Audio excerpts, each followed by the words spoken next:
Boa tarde, Boa tarde. bom início de noite a todos nós. Como é sempre bom estar aqui numa casa do Mestre Jesus, como é sempre bom poder retornar, trazer mais um estudo para que nós continuemos aprofundando os nossos conhecimentos, fazendo esse trabalho da jornada interior que nada mais é do que a reforma íntima, que nós tanto falamos no Espiritismo, tanto falamos nas palestras, tanto comentamos da necessidade da reforma interior, muitas vezes sentindo uma falta de um guia, uma falta às vezes de um manual. Então, a proposta de hoje é que nós tenhamos ferramentas para que nós façamos de fato a reforma interior, tiremos ela simplesmente do papel e possamos trazer um pouco mais perto de nós.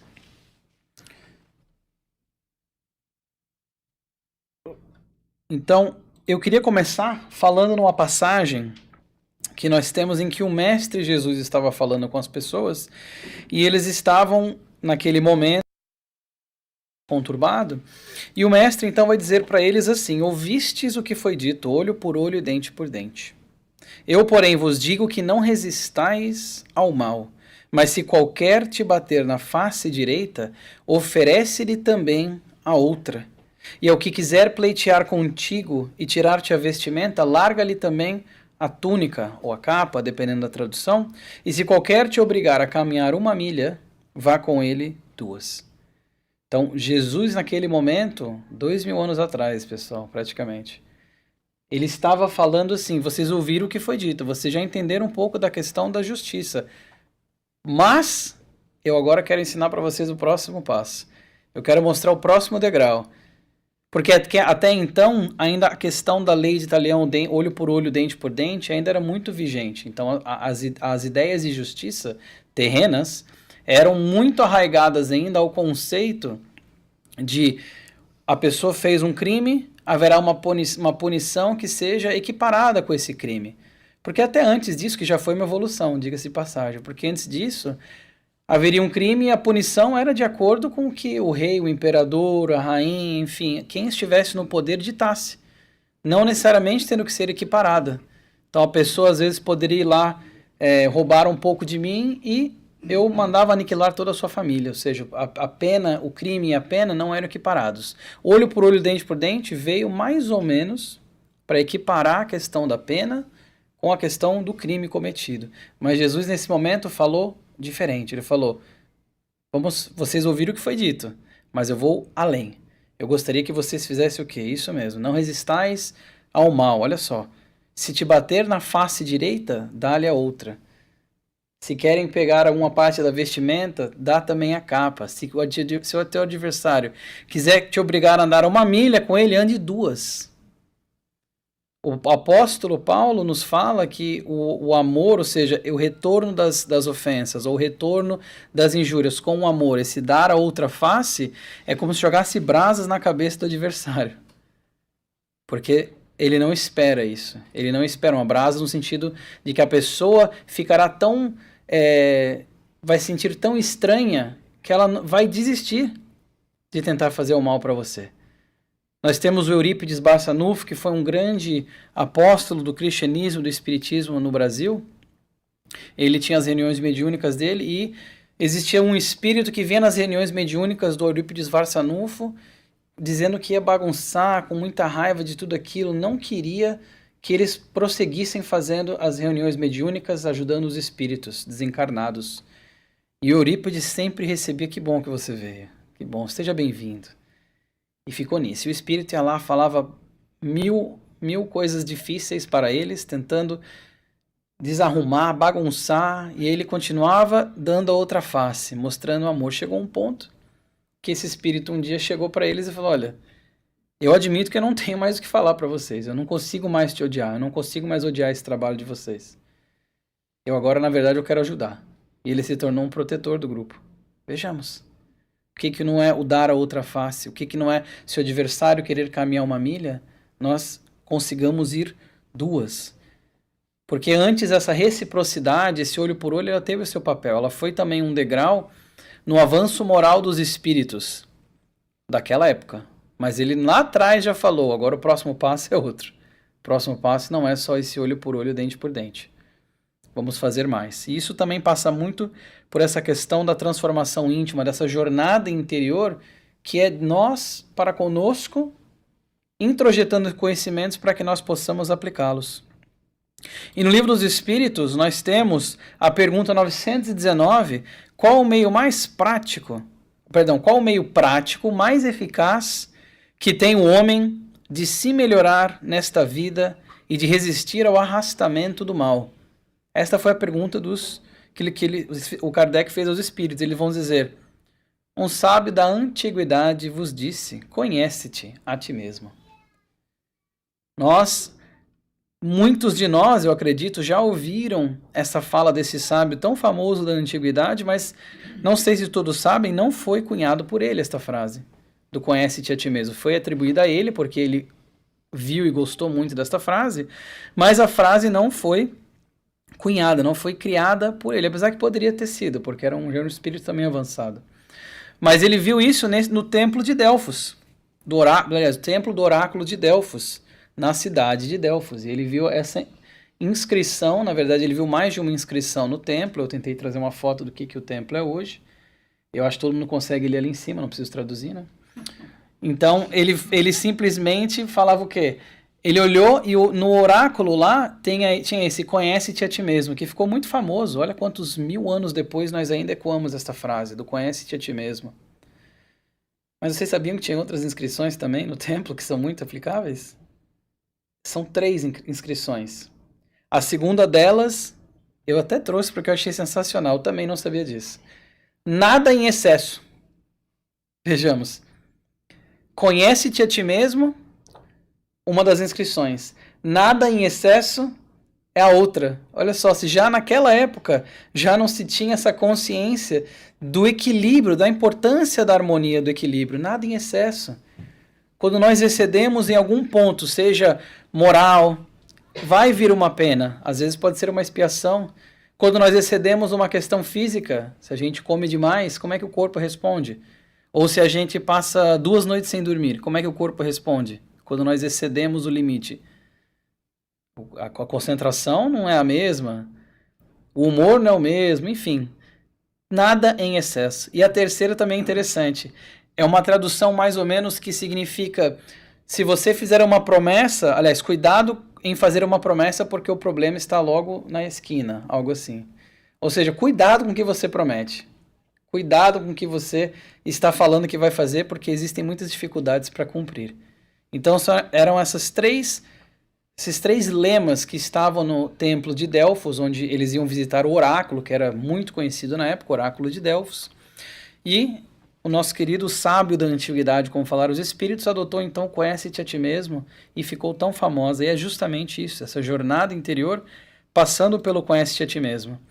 E nós temos também, ainda nessa toada do conhece-te a ti mesmo, a célebre Odisseia, a história escrita por Homero, em que Ulisses, ou então Odisseu para os gregos, por isso Odisseia, era um herói que ele havia vencido uma guerra de Troia, e após essa guerra de Troia, ele pegou então os seus soldados, foram todos numas embarcações para retornar para casa, mas eles foram obrigados a fazer uma parada numa ilha.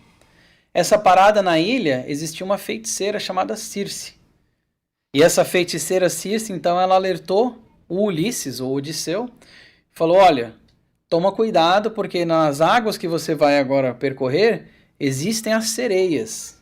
As sereias na mitologia grega não eram aquelas com corpo de peixe, aquela com a parte de baixo corpo de peixe é nórdica, mitologia nórdica. As sereias para os gregos, elas eram mais ou menos assim, cabeça de mulher, meio que parecendo uma ave de rapina. E ela fala assim, cuidado porque tem as sereias, Odisseu. E elas têm um canto que ninguém consegue resistir. Esse canto atrai as pessoas e elas então levam essas pessoas à morte. Ele então escutou o que a feiticeira Circe havia falado e foi no conhece-te a ti mesmo. Ele falou assim, eu quero muito ouvir esse canto, que falam que é um canto, né, quem fala que conseguiu sobreviver diz que é um canto belíssimo e tudo mais. Então ele, quando estava no seu barco, voltando com o seu exército, ele pediu para que fosse amarrado ao poste, né, ao mastro do seu barco, como essa foto ali, e ele instruiu todos os seus marinheiros, marujos, seus soldados, a colocarem ceras nos ouvidos. E ele falou, quero que vocês fiquem remando aqui sem parar. E ele ficou atado ao mastro sem cera no ouvido, porque ele queria ouvir o canto. Só que ele falou assim, eu vou estar amarrado e não importa o que eu falar para vocês, vocês não vão me ouvir, mas se me ouvir, não me solta. Ou seja, conhece-te a ti mesmo. Ele ouviu o que a Circe falou, conhecendo que ele seria também suscetível de ouvir o canto das sereias e desviar do caminho, ele falou, me amarra, mas não me solta.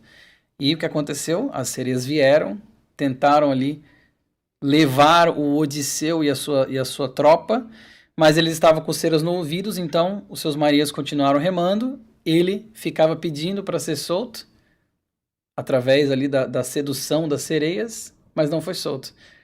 Então a história que é o quê? Logo dizendo como que é esse conhece-te a ti mesmo. Ele sabendo de uma fraqueza que ele tinha, que muitos têm, né, nessa mitologia, na história todos tinham, ele quis se atar ao poste. Ele podia ter sido arrogante, falado, eu acabei de ganhar uma guerra, você acha que alguém vai me convencer a fazer algo que eu não quero? Ele poderia ter deixado o orgulho levar isso em conta, ter cegado ele. Mas não, ele pediu, vou ficar amarrado ao poste e não quero que me soltem. Então nós temos já aqui esse conhece a ti mesmo e nós temos alguns obstáculos, então, na jornada interior, nesse burilamento íntimo que o Espiritismo tanto propõe. Agora, trazendo um pouco mais para o Espiritismo, nós temos, eu coloquei ali, o orgulho e o egoísmo. Nessa jornada interior, nessa lapidação, eles dificultam o quê? Primeiro que nós olhemos para dentro. O orgulho e o egoísmo, como nós tantas vezes falamos nas palestras espíritas, que já nos foi passado pelos espíritos há quase 200 anos, é o quê? São os dois algozes, são as duas chagas morais, as duas grandes barreiras do nosso progresso moral, do nosso desenvolvimento moral como seres humanos, como sociedade também. Porque intelectualmente, tecnologicamente, estamos num ponto já evoluído para um planeta, virando um planeta de regeneração, indo de provas e expiações para um planeta de regeneração, mas a parte moral ainda é aquela que está ali vagarosamente andando. E o orgulho e o egoísmo são diretamente responsáveis por isso. Porque quando nós vamos fazer a jornada interior, quando nós vamos olhar para dentro para fazer a lapidação íntima, às vezes vem o orgulho e fala, eu não preciso. Quem precisa é o outro. Eu já estou bem nisso aí. Ou vem o egoísmo e fala, para que eu vou me importar com o que os outros estão fazendo? Eles estão errando, eu vou deixar eles errar. Se esquecendo que nós todos dependemos uns dos outros. Mas a primeira barreira do orgulho e do egoísmo é olhar para dentro. Então, na jornada interior, eles impedem que olhemos para dentro, que aceitemos a necessidade de mudança. Porque eu até posso olhar para dentro, mas se tem um orgulho ainda muito forte, um ego inflado, eu vou dizer, olhei, mas não tenho que mudar. É muito pouco, é muito esforço, não vou fazer. Ou seja, aceitar que todos nós ainda somos espíritos em estado imperfeito, estamos melhorando sim, mas nós precisamos fazer esse trabalho.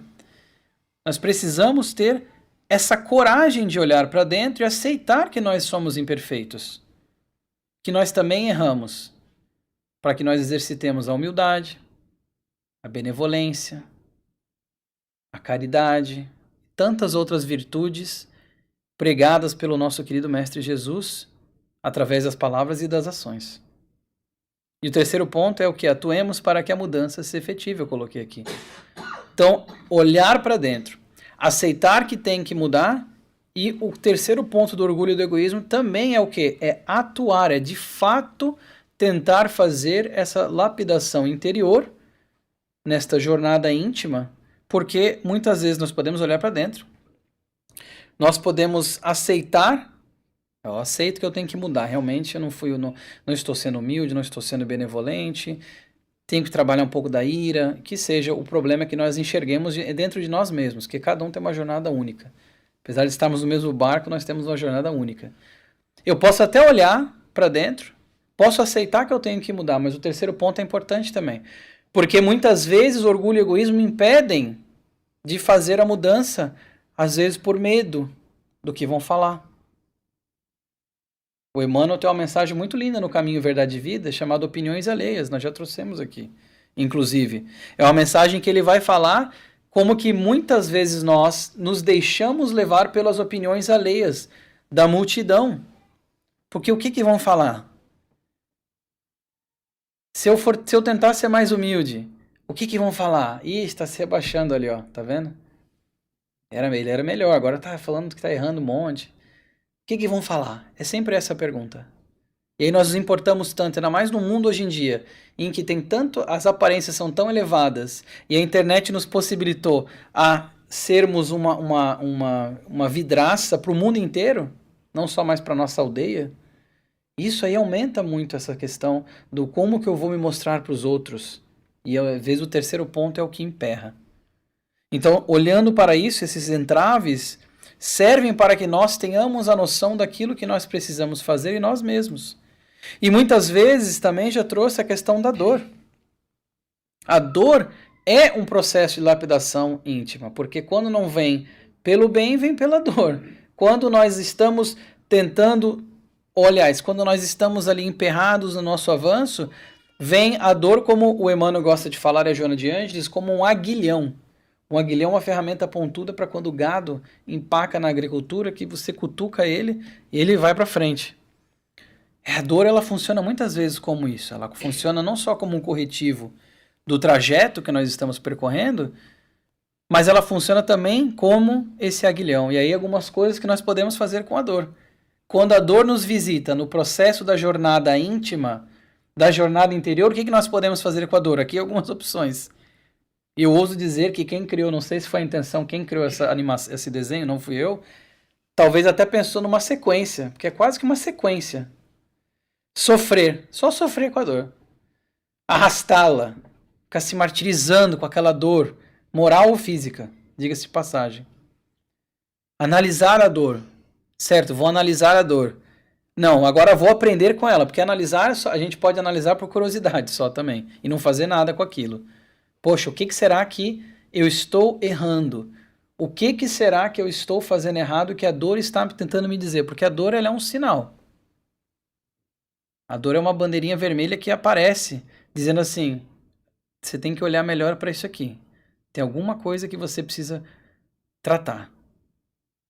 Aprender com ela, aceitá-la. E por último, acho linda essa imagenzinha do coração, da pedra. Transformá-la, a pedra é a mesma, gente. A dor ali, a pedra, é a mesma em todas as imagens. Mas na última, nós transformamos a dor.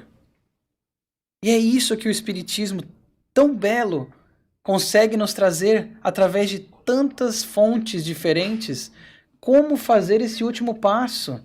Mostra todos os outros passos e a importância, mas também a importância do transformar a dor.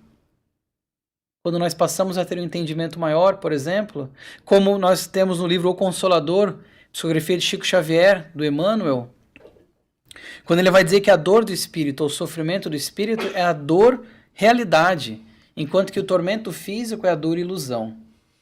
E ele não fala isso para desmerecer a dor física, a dor das perdas físicas, às vezes também. Mas ele fala isso para dizer que a dor do espírito, como aquela culpa que nós às vezes trazemos de outras reencarnações, como todos os sentimentos ainda que nos prendem para trás, que nós trazemos, essas são as dores que ele fala do espírito, são a dor e a realidade. Porque a nossa realidade é espiritual. A realidade física, a dor física, ele fala que é uma dor ilusão porque nós achamos que ela é tudo.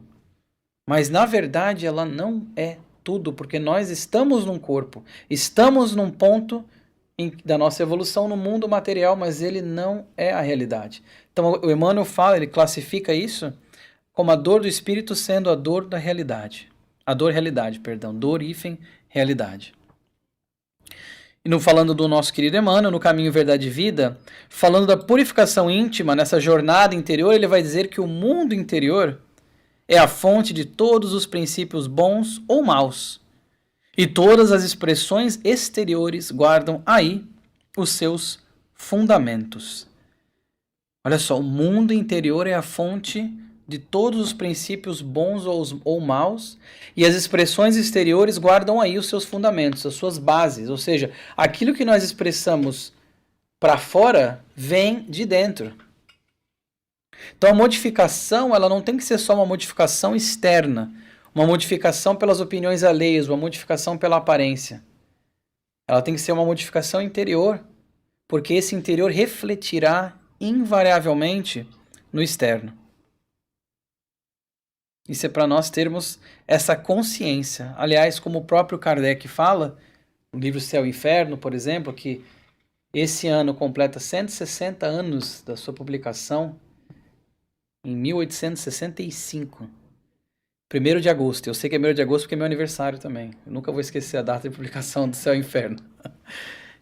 160 anos. Kardec no Céu e Inferno vai nos falar que o inferno e o céu depende da consciência de cada um, ou seja, está atrelado à consciência de cada um. Cada um vive no céu e no inferno o que cria para si, mas isso vem daqui. Isso vem do interno, não vem do externo. E quantos espíritos nós já não vimos em zonas de guerra, zonas de pobreza profunda, mas que parecem um raio de luz. A casa está desabando fisicamente, quase literalmente, eles estão serenos ali. Por quê? Porque eles não deixam que esse exterior abale o interior. O que não foi Jesus na crucificação? O que não foi Jesus no caminho até o Gólgota, carregando a cruz? Aliás, o que não foi Jesus durante toda a sua passagem?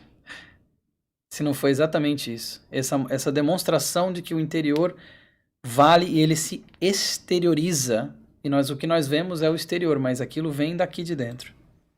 Em regra geral, todos somos portadores de graves deficiências íntimas, o Emmanuel vai falar, necessitadas de retificação. Mas o trabalho de purificar não é tão simples quanto parece. Claro que não é tão simples quanto parece. Se algum de nós aqui, qualquer um de vocês, já um dia tentou se modificar, vai saber que não é simples. E não é fácil, porque são duas coisas diferentes. Simples e fácil não é a mesma coisa. Não é fácil e não é simples. Mas todos nós somos portadores, ele fala, dessas deficiências íntimas, porque ainda somos espíritos em evolução.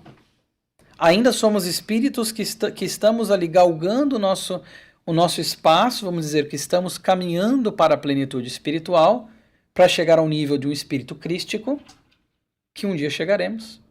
Mas ainda estamos bem, bem longe. E até lá, nesse processo, haverão muitas quedas.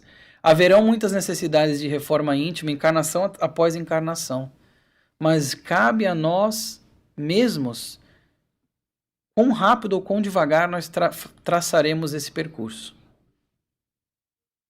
Isso é importante, porque isso cai na nossa mão e na mão do livre-arbítrio. O que eu faço com o meu tempo? O que eu faço com os erros que eu cometo? Como é que eu lido com esses erros? Como é que eu lido quando os outros erram comigo? Todas essas perguntas são perguntas que são diretamente ligadas a essa jornada interior. E é claro que não é tão simples quanto parece. Até porque se fosse fácil, todo mundo faria. A gente daria um pulo de espírito primitivo para espírito crístico. Não existe. A natureza não dá saltos, já falou o matemático Leibniz. E a natureza, como sendo criação de Deus, tal qual como nós, podemos pensar que nós também não damos saltos evolutivos. E tá tudo bem, porque esse é um processo normal e Deus nos criou sabendo disso. Nós entendemos também que tudo vem no seu tempo. Esse é um ponto importante na questão da jornada interior, na questão da reforma íntima. Tudo vem no seu tempo. Cada coração respira em clima diferente, nos falou a Joana de Ângeles, a benfeitora. Cada coração respira em clima diferente. E aqui nessa imagem nós temos a pessoa semeando, a lembrar do quê? Da parábola do semeador. Quando Jesus foi falar que as sementes que eram sendo jogadas era a palavra de Deus, e nós sabemos através da parábola do semeador, que aparece em 3 evangelhos sinóticos, que as sementes foram tendo diferentes fates, destinos.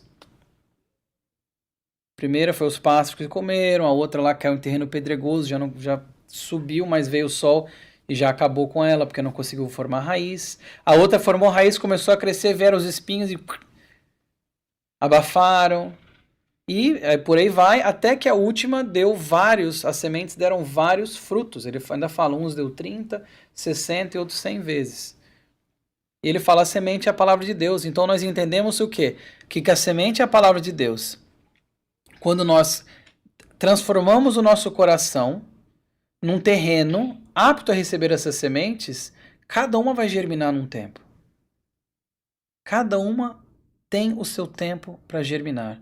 Isso cabe para nós olharmos para nós mesmos com mais amor, entendendo que nós temos o nosso tempo. Às vezes conseguiremos trabalhar uma virtude um pouco mais rápido, possivelmente, outra mais demorado, mas tudo tem o seu tempo.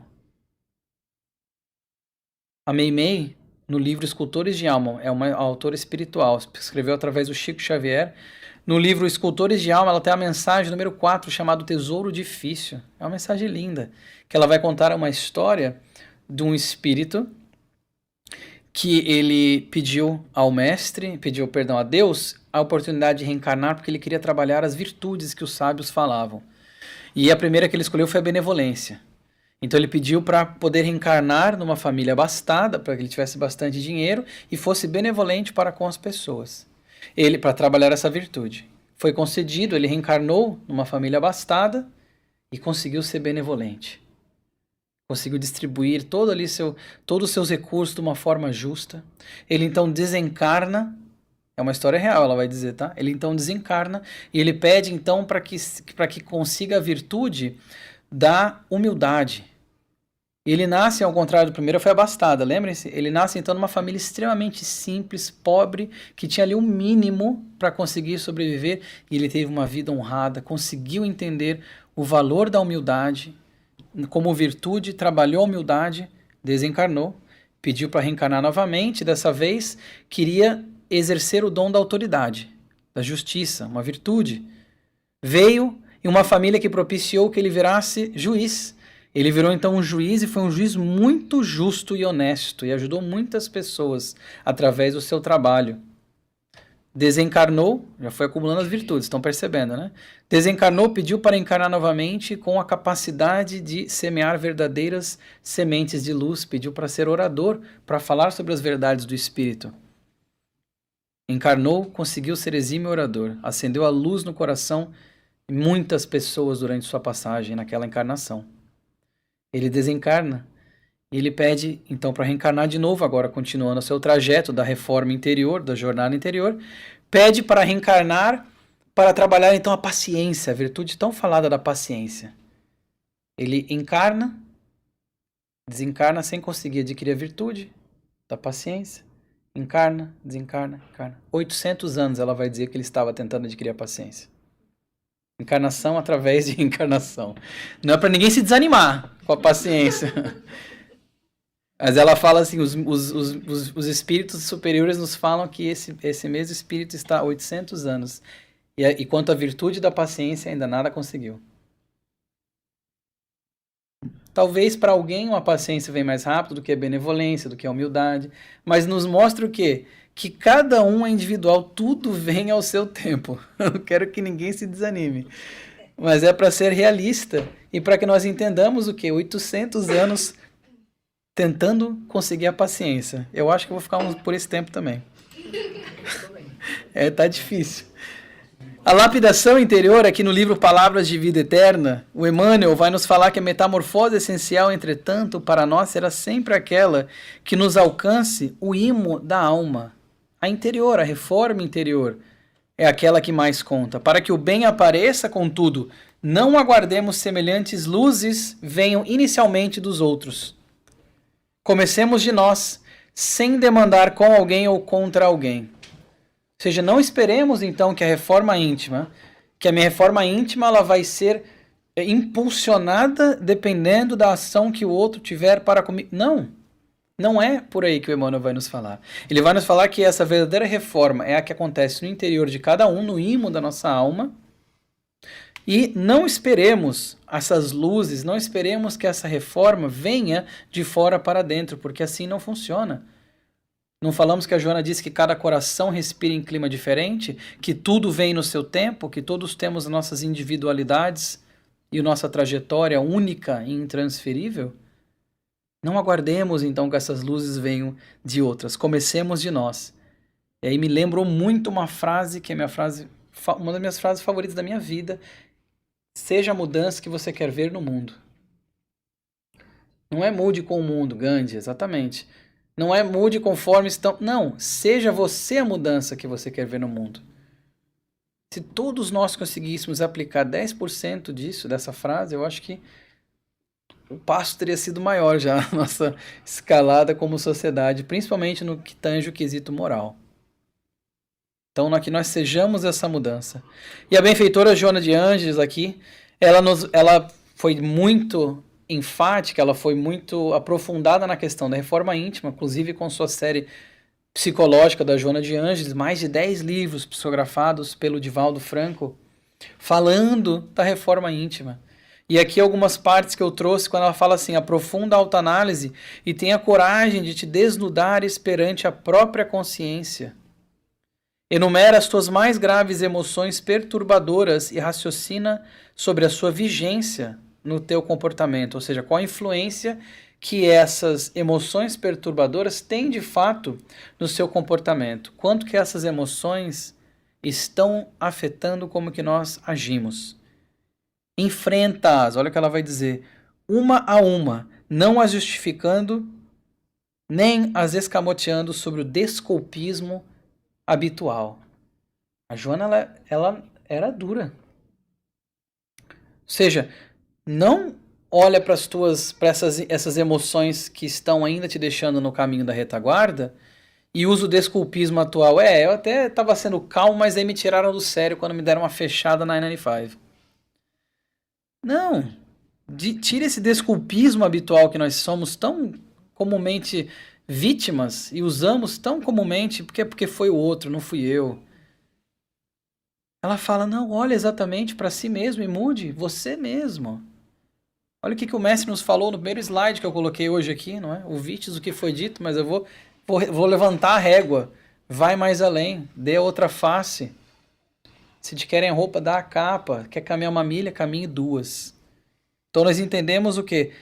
E ela fala assim, começa hoje e agora, aguardando que o tempo realize na cura o ciclo que investisse para que se instalassem os distúrbios. Então, aguardando com o tempo também, para que nós entendamos que essa transformação demanda esforço e tempo.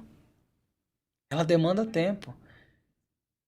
E isso é uma realidade, não é para, de novo, ninguém ficar desmotivado, mas é para que nós tenhamos a consciência de que demanda muito esforço e demanda muito tempo, além dos outros pontos que nós já falamos. Paulo, na carta aos Efésios, ele vai dizer que quanto ao trato passado, vos despojeis do velho homem, que se corrompe pelas concupiscências do engano.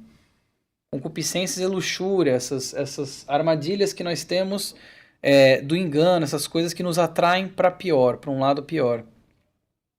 Ou seja, despojeis do velho homem. Ele está falando exatamente da jornada interior, da reforma íntima. E se vocês forem lembrar da primeira imagem que eu trouxe, justamente com o título, é uma estátua que chama Self-Made Man. É uma própria pessoa fazendo ali o burilamento íntimo. E nós somos assim mesmo, nós temos o cinzel. Nós temos o buril. E nós mesmos fazemos a nossa modificação. E ele fala, e vos renoveis no espírito da vossa mente. Paulo, aqui, já estava aludindo para essa reforma interior. Ou seja, renoveis no espírito da vossa mente, o que é extremamente congruente com aquilo que o Emmanuel e a Joana nos falaram já. Que a verdadeira transformação, ela é de dentro para fora. Quando ele fala, renoveis no espírito da vossa mente, ele está dizendo isso. Que não é através do que é o externo, que é somente o observável, mas o que está aqui dentro. Então, para que nós tenhamos isso em mente. E na jornada do autodescobrimento, então, nessa jornada interior, nós temos aqui a Joana de Ângeles, alguns estudos, ela fala de alguns passos. E eu trouxe aqui para vocês. Lembra que eu falei a ideia de ser quase que um guia, um manual? Tem aqui alguns passos. Primeiro, a predisposição. Ou seja, ter uma consciência na qual a cura ou a transformação se façam possíveis. Uma predisposição a ser curado que se inicia na aceitação e reconhecimento da própria realidade. Então, essa predisposição, que é essa consciência do quê? De que eu tenho que mudar, que eu tenho muitas coisas a melhorar ainda. E, de novo, está tudo bem. Ninguém aqui está perfeito já num nível crístico. Nós todos temos que fazer essa modificação. Então ela fala, essa predisposição seria o primeiro passo. Segundo é um sentido, ou seja, estar consciente de que sua cura faz parte de algo maior do que ele próprio, do que a própria pessoa, que está vivenciando os efeitos do poder divino e a dimensão espiritual da sua realidade. A dimensão espiritual da sua realidade, por quê? Porque nós estamos vivenciando a realidade do espírito. A matéria é um instrumento. O que nós temos aqui é um reflexo do que está dentro, o que vem do espírito, de dentro para fora, não de fora para dentro. É por isso que, até mesmo na ciência, nada a ver com o espiritismo, até mesmo na ciência nós temos como que duas pessoas passando por um mesmo problema, uma mesma situação traumática, vão ter respostas completamente distintas. São espíritos distintos, têm o seu interior distinto. E eles vão mais além, caindo agora na minha área de psicologia clínica. Por exemplo, a esquizofrenia, que é um distúrbio mental gravíssimo. Ela, quando eles fazem os estudos com os gêmeos que são univitelinos e bivitelinos, que são os que têm ali a composição genética idêntica, 100%, ou seja, são dois clones, vamos dizer, geneticamente falando, eles vão ver que a taxa de incidência entre um e outro é 48%, ou seja, se os dois passam por uma situação traumática que geralmente propicia o desenvolvimento da esquizofrenia, 48% dos casos em que os irmãos são geneticamente iguais, um deles desenvolve e o outro não. Ué? Por quê? Se os dois são geneticamente idênticos, biologicamente são iguais, se os dois estão na mesma situação traumática, por que basicamente metade dos casos só não deveria ser 100? E aí nós vemos o quê? Porque tem um espírito único, por mais que o corpo seja o mesmo. Numa mesma situação ali, cada um tem uma parte interior única. Então nós não precisamos nem só ficar no espiritismo para ver esses reflexos. Número 3 é a transformação. Reconhecer que precisa mudar padrões básicos, cognitivos, afetivos e comportamentais. Então nós temos a predisposição, nós temos o sentido e nós temos a transformação. Sem o que ela falou ali, os desculpismos. E aqui mais uma visualização para a gente ter como que muitas vezes a aceitação ela é essa ponte. Eu quis trazer esse visual para nós aqui. A aceitação ela é essa ponte entre o quê? Entre o autoconhecimento e a ação modificadora. Por quê? Porque até mesmo para as questões físicas, eu gosto de fazer paralelo entre o físico também. Nas questões físicas também, a aceitação ela faz parte do processo da cura. Querem ver? Câncer. A pessoa que é diagnosticada com câncer, para ela buscar a cura, o tratamento, ela tem que aceitar que ela tem a doença. Porque se ela negar que ela tem a doença, ela não vai até o hospital. Eu não tenho isso aqui está errado. Se enganaram. Vejamos como a aceitação, que é uma palavra muitas vezes levada numa conotação errada, de uma coisa passiva. Não, a aceitação ela é um ponto muito importante quando nós estamos falando até mesmo de situações físicas e que nós precisamos aceitar para que nós modifiquemos. Se eu estou com uma dor de cabeça, vou tomar um Tilenol. Eu tenho que aceitar que que eu estou com dor de cabeça, que o Tilenol vai me ajudar. Olha só, uma coisa até mais banal, por assim dizer, mas até nisso nós temos também a questão da aceitação. Então esses requisitos para a reforma íntima, como eu falei, a Joana de Ângeles trazendo aqui, ela vai dizer que primeiro a insatisfação pelo que se é, ou se possui, ou como se encontra. Ela não deixa sombras de dúvidas aqui. Pelo que se é, pelo que se possui, ou como que se encontra. Essa é a primeira coisa para a reforma íntima, nessa jornada interior. Essa insatisfação. Ou seja, a gente tem que chegar num ponto em que nós temos que olhar e falar, não dá mais para continuar assim. E às vezes a dor ela faz justamente isso. Ela coloca a gente num ponto que a gente fala, não dá mais. Estou errando demais nesse ponto. Está me doendo demais, moralmente ou fisicamente, tá? E eu preciso mudar. Essa insatisfação vem disso. Número 2, desejo sincero de mudança. Sincero de mudança. Esse desejo que vem do coração, que vem do espírito de se modificar. Não é um desejo porque me falaram que eu tinha que mudar. Não é de fora para dentro, é de dentro para fora. E eu sublinhei a palavra sincero, ou a palavra, porque a origem da palavra sincero é interessante. Os patrícios de antigamente, do Império Romano, eles costumavam, aliás, até um pouco depois também, o pessoal da elite costumava comprar estátuas para colocar no seu jardim, como uma forma de opulência, uma forma de mostrar como eu tenho dinheiro, como eu tenho tudo isso, status. Eles compravam essas estátuas, só que chegou um momento em que os artistas, eles ficaram tão cheios de trabalho que as pessoas que iam fazendo, os escultores contratavam eles, eles não tinham como dar conta de produzir tanta estátua. E aí eles pegavam as estátuas, começaram a ter uma malandragem quase que brasileira e começaram a colocar cera nas imperfeições das estátuas. Porque assim, tinha um rachadinho ali, não dá tempo de fazer outra. Passa uma cera aqui, porque a cera ela esconde ali aquela imperfeição e entrega a escultura. E eles começaram a fazer isso. Entregar a escultura. O que aconteceu? Vinha o sol, derretia a cera, e aí via-se todas as rachaduras e as imperfeições daquelas estátuas. Então eles começaram, aí as pessoas começaram a notar isso, e os patrícios então chegavam para os escultores, toda vez que iam contratá-los para fazer uma estátua, falavam assim, eu quero uma estátua, mas sincera, sincera, sincera, sem cera.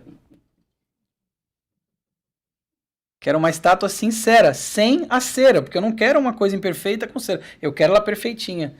Olha que interessante, sincera, sincera, é aí que é a origem da palavra sincera.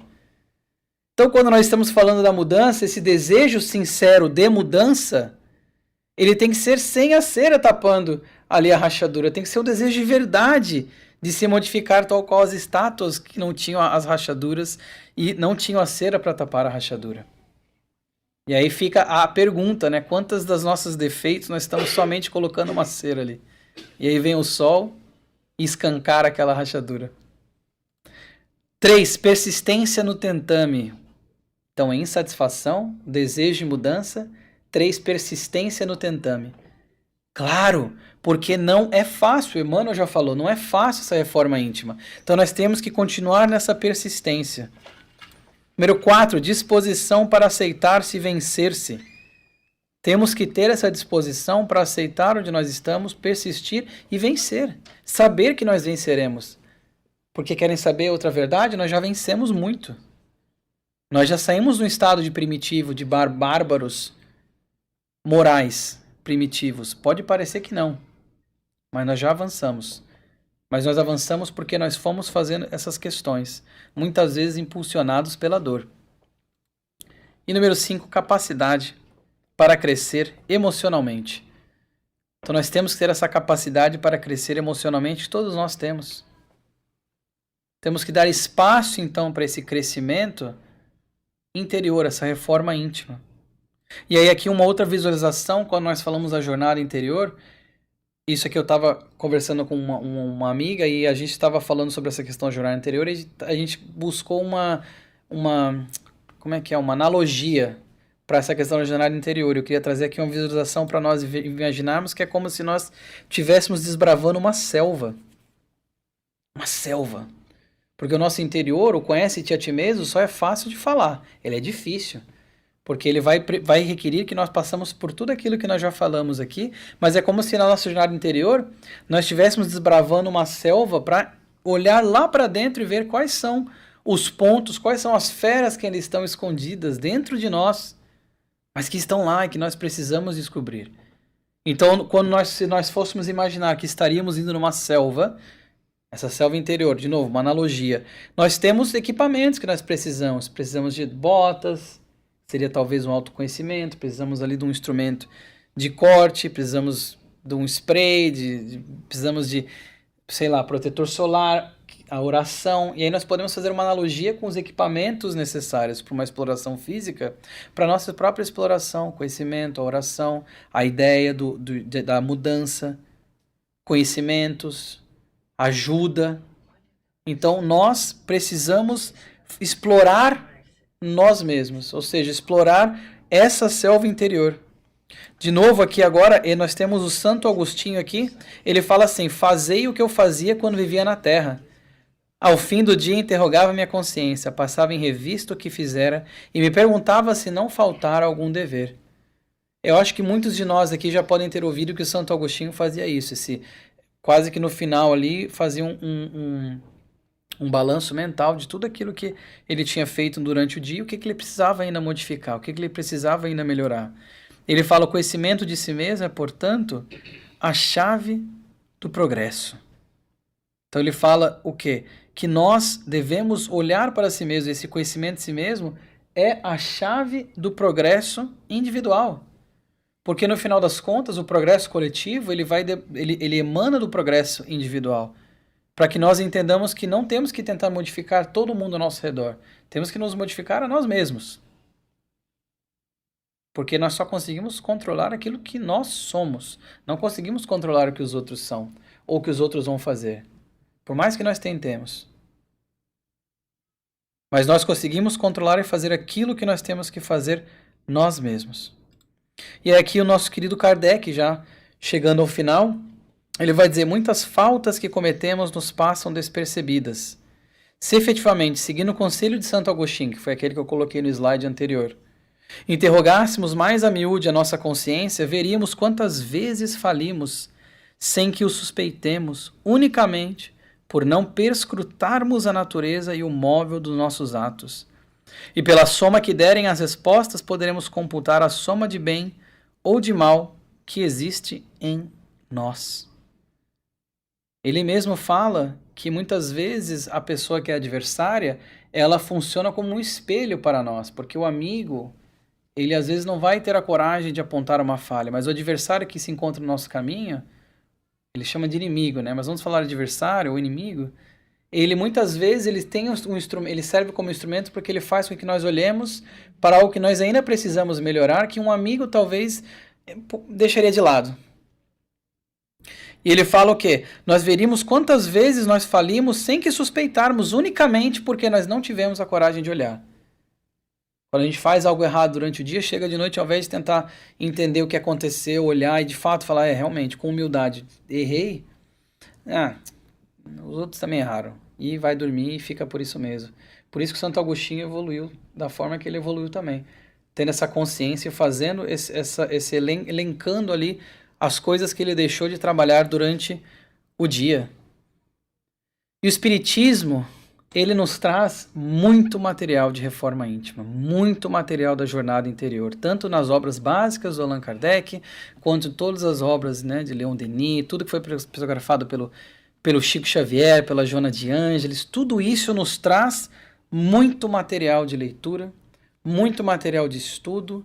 Vocês sabem que eu gosto de trazer, para quem já viu, bastante fonte, então eu sempre tento trazer vários livros, várias fontes para mostrar de novo essa congruência da informação, não é só uma pessoa, um autor falando isso, são vários, em várias línguas diferentes, de várias formas diferentes. Algumas vezes cai melhor para uma pessoa, outras vezes cai melhor para outra pessoa. E eu queria aproveitar, antes de finalizar aqui, também dividir uma coisa legal com vocês, que eu sempre recomendo passar na biblioteca, comprar os livros, de verdade, comprem, leiam, pessoal. Mas tem gente que fala, não gosto de ler, não tenho tempo para ler, ou não consigo me concentrar, prefiro assistir uma palestra, ouvir, e aí tem gente que fala, não, mas palestra é muito longo, né, 45, 50 minutos. Eu lancei um podcast de reflexões espíritas, 15 minutinhos, cada episódio, toda semana, tratando um tema espírita. Então convido vocês, se quiserem dar uma olhada, para quem ouvir no carro, tá 995 lá, vai ouvindo uma mensagenzinha legal, 15 minutinhos, que é o que? O importante é isso, é nós estarmos acerenando o nosso pensamento, quando você falava no começo da oração, com uma mensagem boa, com uma mensagem legal. Tem tanta porcaria hoje em dia.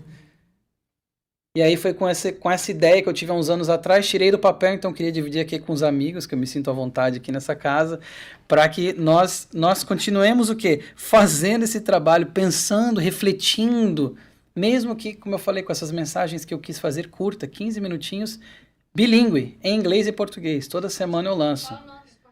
Então, no Spotify, tá no Spotify e na Amazon Music, o podcast. E eu criei também um canal do YouTube que eu subo o podcast. Estou subindo também minhas palestras, conferências e tudo mais.